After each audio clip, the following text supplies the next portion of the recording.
J'attends que vous menez, hein, que la paix de Dieu soit sur vous. Et vous allez écouter ce beau témoignage de ce que Dieu peut faire quand on est disposé à vouloir parler du Seigneur. Amen. Voilà, ben, je donne la parole à Gervais. Vas-y Gervais, raconte le témoignage. Ah ben, ça s'est passé l'année dernière, donc nous étions en mission. Et puis souvent dans nos missions, on se cantonne à notre petit groupe, quoi, à ce qu'on est, à notre mission. Malheureusement, je dis bien, on se cantonne à ça. Et puis avec les frères, en faisant un travail, il fallait de l'essence pour les tronçonneuses. Et puis on n'avait pas on avait que de l'espèce et la station marchait qu'en carte bancaire. Et puis demandant aux passants de pouvoir nous donner un peu d'essence, tout le monde avait peur, tout le monde avait peur, tout le monde avait peur. Et puis une voiture est arrivée et dedans c'était deux musulmanes, c'était des Kabyles, deux sœurs jumelles c'était d'ailleurs. Et puis il y en a une qui a devant la peur, on dit madame, écoutez n'ayez pas peur, on va juste vous donner 5 euros, on voudrait juste 5 euros d'essence, ne vous sauvez pas, on va vous donner l'argent, n'ayez pas peur. Et elle a souri, elle a dit mais j'ai pas peur. En plus on est des chrétiens, on est des pasteurs, on voudrait simplement de l'essence, on veut pas. Et quand elle a dit ça, celle qui était au volant, elle a sorti. Elle a dit vous êtes des chrétiens, vous êtes des pasteurs, comment vous êtes? Ben oui, et puis ça les a étonnés énormément. Et ce qu'on ne savait pas, c'est que ces deux personnes, là, ces deux sœurs, ils s'étaient mis dans un appartement. Donc si à peu près mes souvenirs sont bons, c'est à peu près ça. Ils se sont mis dans un appartement à Valence, c'était dans la Drôme, dans un petit village pas tellement loin. Et ils avaient trouvé une Bible dans l'appartement. Il y a une des deux sœurs qui a lu la Bible, qui a lu le Nouveau Testament. Et personnellement, chez elle, elle s'était convertie à l'évangile. Elle avait rencontré Jésus, mais sans le savoir. Et elle avait descendu pour essayer de trouver Jésus, trouver la vérité, Et quand elle a été, donc, excusez-moi des mots, mais quand elle a été à l'église catholique, elle était déçue parce qu'elle s'apercevait que c'était pas ce qui était écrit, c'était pas ce qu'elle... Et elle était à la recherche de Dieu. Et sa sœur disait qu'elle était folle, que c'était pas la peine qu'elle fasse tout ça, qu'ils ont une religion, que c'était des musulmanes. Et elle a continué, et elle a fait cette prière-là ce matin-là, conduis-nous dans la vérité. Oh, Dieu. Et puis elle a fait cette rencontre dans une station d'essence. Donc ils sont venus chez nous, donc dans le groupe qu'on était, j'étais avec donc les frères du groupe qu'on est en mission, ça s'est passé à Valence. Et ces deux jumelles sont venues chez nous. Et ils ont participé avec nous à quelques jours de mission. C'était des musulmanes, ils ont rencontré Jésus-Christ. Oh, Dieu. Et aujourd'hui ils sont baptisés, et ils vont aussi à l'église vers les frères donc de Valence. Là, et voilà, ils ont rencontré le Seigneur de cette façon-là, parce que un petit mot donné, peut-être des fois un petit prospectus.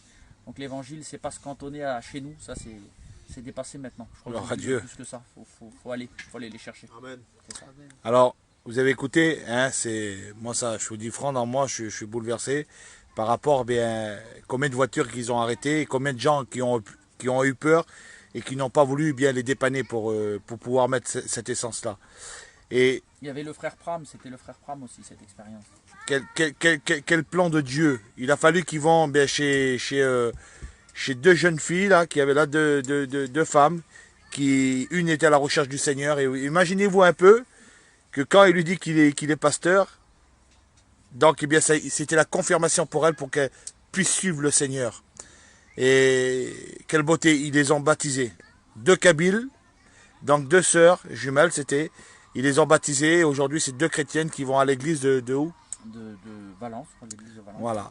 Romain Alors, Valence, je ne me souviens plus, les frères s'en occupent. vous voyez, si on reste dans notre état d'esprit, c'est-à-dire que si on ne va pas plus loin que de notre peuple, parce que eux, ils vont sauver d'autres, et d'autres vont sauver d'autres, et puis ainsi de suite, c'est boule de neige. Donc, eh bien, c'est pour ça qu'il faut témoigner.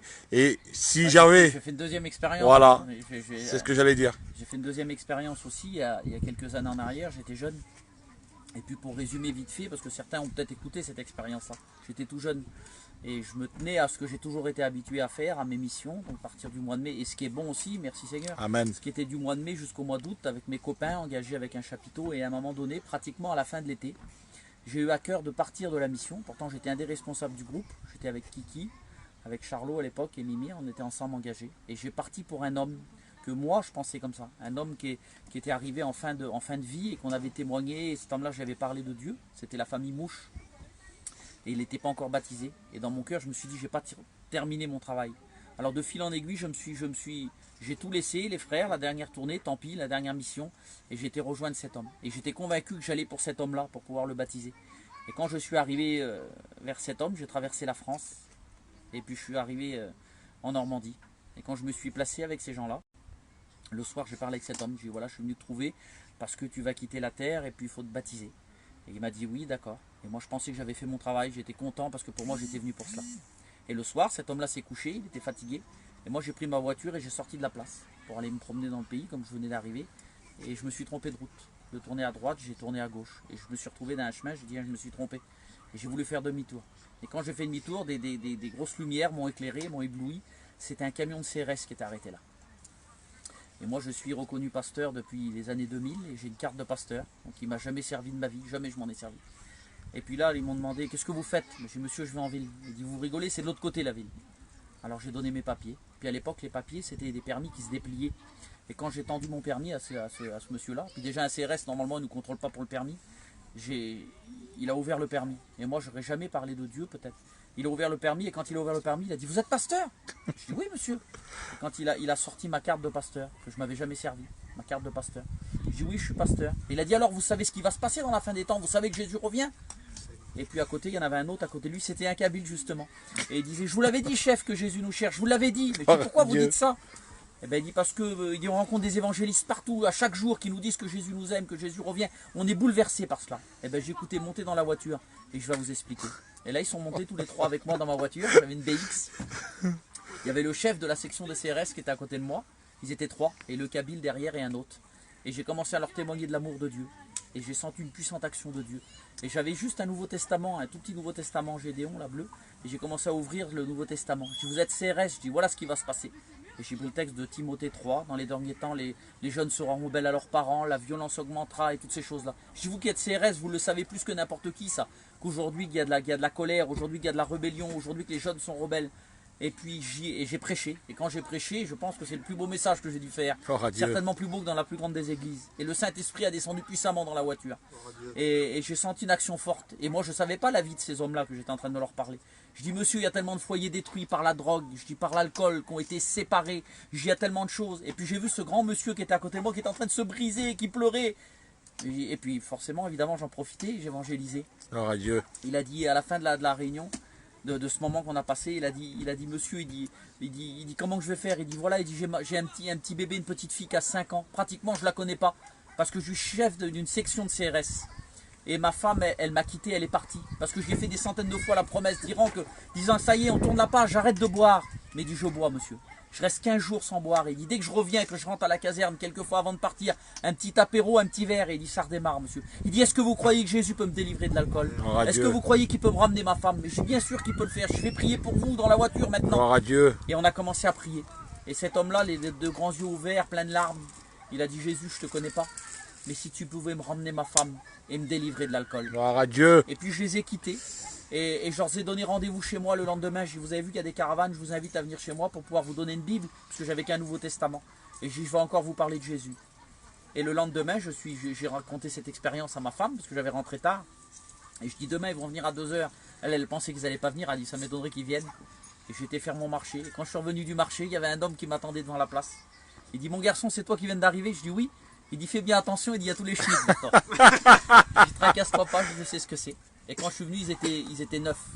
Ils étaient 9 ces CRS. La police, hein. La police, c'est CRS. Et quand je suis venu, que j'ai descendu de l'auto, le chef des CRS, il a dit ça y est, c'est lui le monsieur qui parle de Jésus.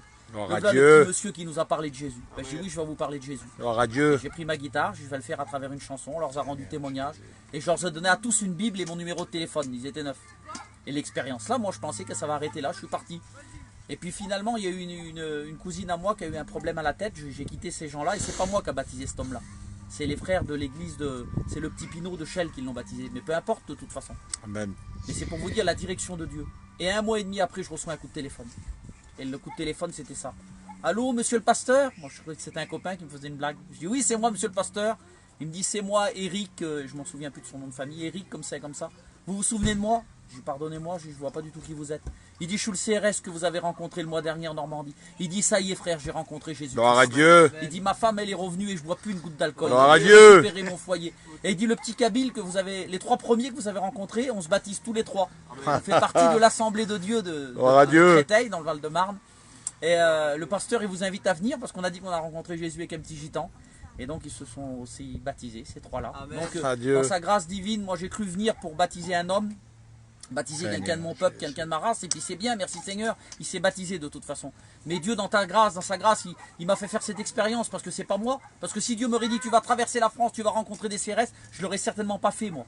Mais dans sa grâce, il y avait un rendez-vous pour ces hommes qui avaient besoin. Amen. Et je crois que partout autour de nous, que ce soit un boulanger, un charcutier, les gens ont besoin d'entendre que Jésus les aime. Amen. Il faut dire au monde entier, partout autour de nous, et pas seulement qu'à notre peuple, évidemment à notre peuple, à ceux qui sont autour de nous, bien sûr, il n'est pas à négliger ça. Amen. Mais tous ceux qui sont autour de nous, le monde est en train de mourir d'un manque d'amour, Amen. d'un manque de Jean 3,16. Ils sont en manque de Jean 3,16. Amen. On a besoin de leur dire juste ce message-là. Vous savez, n'importe quel chrétien, ce que j'ai fait, ils auraient pu le faire. J'étais pas sur une estrade, j'étais pas en train de faire un enseignement. Je leur ai simplement lu un texte de la Bible. N'importe quel frère, n'importe quelle sœur, le pouvoir est dans vos mains. Gloire à Dieu, amen, on a amen. vraiment ça. Et moi, plus que tout, c'est vrai que j'aurais peut-être besoin aussi de monter une équipe et de le faire. Parce que j'ai besoin de témoigner de Jésus. Et je sens que c'est ça l'appel de Dieu, c'est sauver le monde. Amen. Il y a une vision grande pour nous, Dieu. Gloire à Dieu. On sauve tous ceux qui sont autour de nous. Alors je vous encourage, donc ces deux petits témoignages, je pourrais peut-être vous en ajouter encore un, mais je voudrais vous dire simplement ça. Pensons pas qu'à nous-mêmes. Ne réduisons pas Dieu seulement à notre église, à notre chapiteau, à notre mouvement. Dieu est beaucoup plus grand que ça. Amen. Vie et lumière, c'est le corps du Christ. Amen. Mais c'est qu'une petite partie du corps. Amen. Il y a encore tout le corps. Et on est appelé à bénir tout le corps aussi. Amen. Et à réveiller aussi tous ceux qu'on va rencontrer, à les amener au salut. C'est ce que j'avais à vous dire pour aujourd'hui. Donc que Dieu vous bénisse, mes frères et sœurs. Et puis courage dans ces temps de la fin. Le meilleur est devant. Alors, je suis vraiment touché par le témoignage que le frère a raconté. Ça nous pousse bien justement à vouloir faire les expériences qu'il a fait, je voudrais les faire. Donc quand j'écoute ces témoignages-là, ben, ça fait chaud au cœur. Et si le frère me le permet, si vous voulez aussi, écoutez une autre, mais je vais arrêter la vidéo, je vais en refaire une autre si le frère me le permet. Alors si vous voulez, ben, mettez des pouces, si vous n'êtes pas, si vous n'avez pas marre d'écouter ces témoignages, mais donc il y a des pouces, gloire à Dieu, eh bien nous on se régale là, on parle du Seigneur, je vais juste d'arriver, et avec le frère il nous a raconté ces témoignages là, aussitôt je dis il faut que les gens l'entendent, il faut que les gens l'entendent, parce que eh bien c'est des expériences formidables, où que Dieu crée des situations pour pouvoir sauver des hommes et des femmes, quelle beauté, et chacun d'entre nous on peut rentrer dans ce plan là, c'est ce que le frère a dit, chacun d'entre nous on peut rentrer dans le plan de Dieu, et Dieu peut se servir de nous pour sauver une âme, voilà, alors il y en a plein. Ne négligez surtout pas le don que vous avez reçu. Amen. Qui que vous soyez. Vous êtes chrétien, alors vous êtes chrétien pour sauver d'autres. Amen. Vous avez été sauvé pour servir. Amen. Vous devez être des sujets de salut. Et apporter le salut, c'est beaucoup plus simple que ce que l'on croit. Les gens ont besoin d'entendre que Dieu les aime. Les gens ont besoin d'entendre que Jésus-Christ est mort pour eux. Amen. Certains ne sont même pas au courant de ça. Ils ne savent même pas. Amen. Ils ont besoin d'entendre ça, tout simplement. Alors, il y en a plein qui veulent écouter le second témoignage. Alors, je vais arrêter la vidéo, je vais refaire une autre. Et voilà, c'est magnifique. Donc voilà, et ce que le frère dit, quand on était à Barcelone, on a posé la question à un Anglais, qui est le frère qui nous interprétait, et je lui ai posé la question s'il savait ce que c'était le péché. Et je vous promets, sincèrement, il m'a répondu, il m'a dit non, je ne sais pas ce que c'est. Et j'ai dit que le péché, c'était simplement, eh bien, que c'était eh bien ce qui nous empêchait de voir la gloire de Dieu, qui nous amenait loin de Dieu. Et cette personne-là, eh bien, j'ai dit qu'il y avait le ciel, il y avait l'enfer, et que si elle voulait voir le ciel, il y avait une condition. Il fallait qu'il passe par le sang de Jésus-Christ, qu'elle accepte Jésus-Christ, et alors elle pourrait rentrer au ciel. Donc je vais faire la seconde vidéo, que Dieu vous bénisse à tous, et il va vous dire une seconde expérience. Et je vais l'écouter en même temps que vous, parce que je ne la connais pas, alors je vais l'écouter en même temps que vous.